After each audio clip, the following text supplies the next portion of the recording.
En préparant le livre Israël, parlons-en, j'ai demandé à deux assistantes d'aller dans les rues de Bruxelles, demander au hasard aux gens qu'est-ce qu'ils savaient sur l'histoire et sur la situation d'Israël. Les réponses étaient catastrophiques. Il y a en fait une ignorance du public, et je pense que cette ignorance n'est pas due au hasard. Ça fait 60 ans que les médias européens, qui se disent les meilleurs du monde, informent le public, et on constate qu'en fait le public ne sait pas l'essentiel. Je pense que c'est dû à une opération de propagande israélienne relayée par les médias, et je l'ai résumé dans ce que j'ai appelé les 10 grands médias mensonges qui justifient Israël. Le premier grand média mensonge, c'est qu'on nous dit Israël a été créé en réaction au génocide contre les Juifs en 40-45. Ça, c'est totalement faux. En fait, c'est un projet colonial qui est bien plus vieux, qui a été décidé au congrès de Bâle en 1897. Le mouvement nationaliste juif décide de coloniser la Palestine. À ce moment-là, on emploie le mot colonialisme, il n'est pas du tout honteux. Et ils font appel aux puissances coloniales de l'époque pour qu'ils se rendent compte qu'ils ont besoin d'être protégés. Il demande à l'Empire turc qui n'est pas intéressé, mais l'Empire britannique, lui, est très intéressé parce qu'il veut absolument avoir des colons qui vont être installés là au milieu du monde arabe, entre la partie ouest et la partie est. Ils veulent affaiblir l'Égypte, qui est une puissance qui les inquiète. Ils veulent contrôler le canal de Suez, qui est la route vers la colonie des Indes, qui leur apporte énormément. Ensuite, les États-Unis vont prendre le relais. Eux, ce qui les intéresse, c'est le pétrole. Ils veulent un flic du pétrole. Et donc, création coloniale d'Israël ne date pas du tout de 40-45, c'est bien plus tôt, c'est un projet colonial.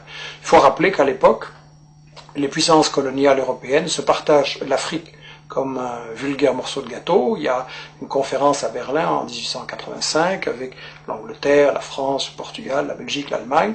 On se partage l'Afrique comme un vulgaire gâteau. Il n'y a évidemment aucun Africain qui est invité, je veux dire. Et donc on est vraiment dans l'époque coloniale. Israël, c'est un projet colonial, il faut le dire. Alors, le deuxième grand mythe qui justifie Israël, c'est oui, mais les Juifs, en fait, ils retournent sur la terre dont ils auraient été chassés par l'Empire romain en 70 après Jésus-Christ. Ça, c'est aussi un mythe total, parce que, en fait, j'ai interviewé dans ce livre l'historien Shlomo Sand, qui a lui-même interviewé les historiens, les archéologues israéliens, et tout le monde dit non, il n'y a pas eu d'exode, et donc il n'y a pas de retour. En gros, les populations, elles sont restées là, elles n'ont pas bougé. Bien sûr, il y a eu des invasions, des migrations, des mélanges, mais en gros, elles n'ont pas bougé, les populations. Ce qui a deux conséquences cocasses. La première, c'est que, au fond, les descendants des Juifs de l'époque de Jésus-Christ, c'est les Palestiniens qui vivent là aujourd'hui, maintenant. Et la deuxième conséquence, c'est que, alors, s'il n'y a jamais des gens qui sont partis, quels sont ces gens qui nous disent qu'ils reviennent? En fait, ce sont des convertis, des Européens de l'Est, de l'Ouest, des Maghrébins, qui se sont, à différents moments, pour différentes raisons, convertis à la religion juive. Et en fait, comme dit Shlomo Sand, le peuple juif, ça n'existe tout simplement pas. Il n'y a pas d'histoire commune, il n'y a pas de langue commune, il n'y a pas de culture commune, il y a juste une religion. Mais une religion, c'est pas un peuple. On ne parle pas de peuple chrétien, de peuple musulman, et donc pas de peuple juif non plus. Alors, le troisième grand mythe, c'est l'idée que, en fait, c'est pas grave s'ils se sont installés là en Palestine pour coloniser, parce que nous dit-on, c'était un désert, c'était une terre sans peuple, donc c'était vide. Ça aussi, c'est un mensonge total. En réalité, les témoins de l'époque, déjà au 19e, début 19e, disent la Palestine, c'est un océan de blé. Il y a des cultures et des exportations, notamment vers la France, de l'huile, du savon, les fameuses oranges de Jaffa, et d'ailleurs, quand les colons britanniques et puis les colons juifs vont vouloir s'installer en Palestine à partir de 1920, les paysans palestiniens refusent de céder leurs terres, et donc il y a des révoltes, il y a des grèves générales, il y a des manifestations avec de nombreux morts, il va même y avoir une guérilla en Palestine, donc c'était tout sauf un désert, et tout ça n'a été brisé que par une répression très très féroce de l'occupant britannique et des sionistes ensuite. Alors on nous dit, oui c'est vrai, il y avait des Palestiniens, mais enfin ils sont partis d'eux-mêmes. Ça aussi c'est faux. J'ai cru ça moi longtemps, et tout le monde a cru ça, et ça a été la grande version officielle d'Israël, jusqu'à ce qu'on a appelé les nouveaux historiens israéliens, Benny Morris qui est interviewé dans les livres, Papé et d'autres disent, non, les Palestiniens ont été chassés par la violence, par la terreur, par toute une opération systématique pour les expulser en fait du pays, pour vider la terre de ses habitants. Donc ça c'est encore un mythe absolu, et ça c'est pour disons la partie historique. l'histoire d'Israël, tout ce qu'on nous cache, qui est très très important à comprendre.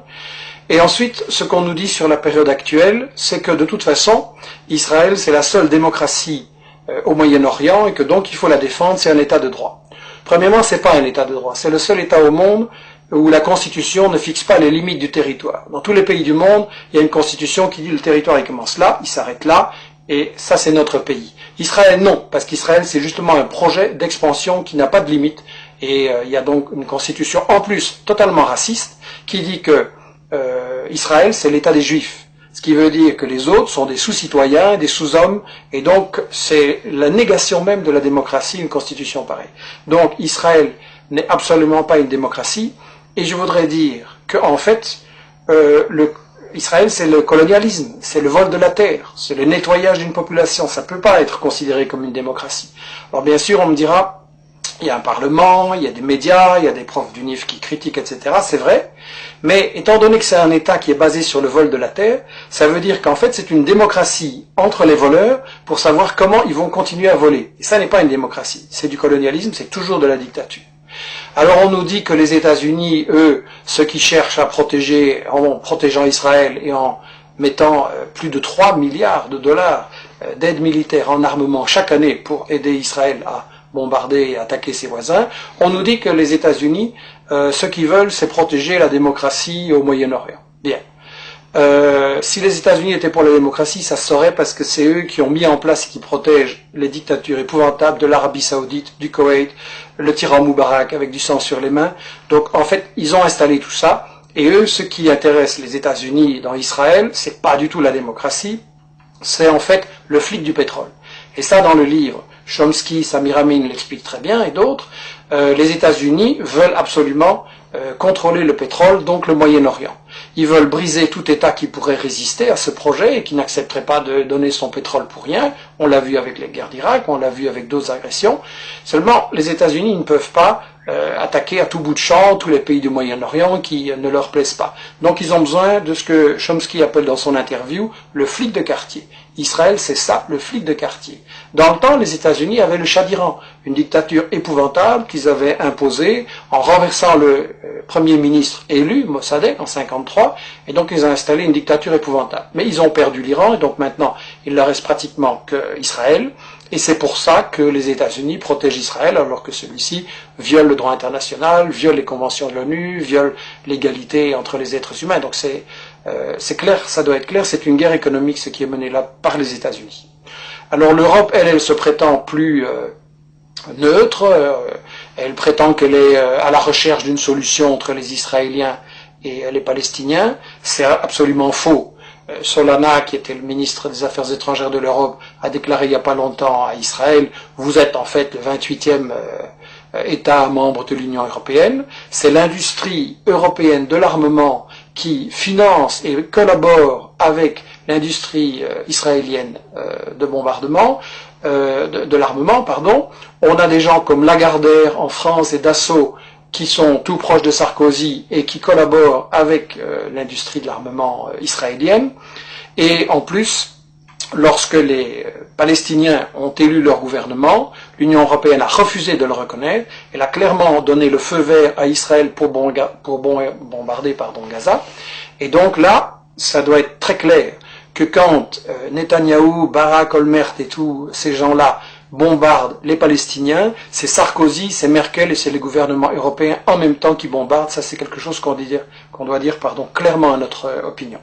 Alors, quand vous dites ce genre de choses, quand vous racontez la véritable histoire de la Palestine et d'Israël, quand vous montrez les intérêts scandaleux des États-Unis et de l'Europe, alors tout de suite, évidemment, on essaye de vous fermer la bouche en disant que vous êtes un antisémite. Enfin bon, disons un raciste anti-juif.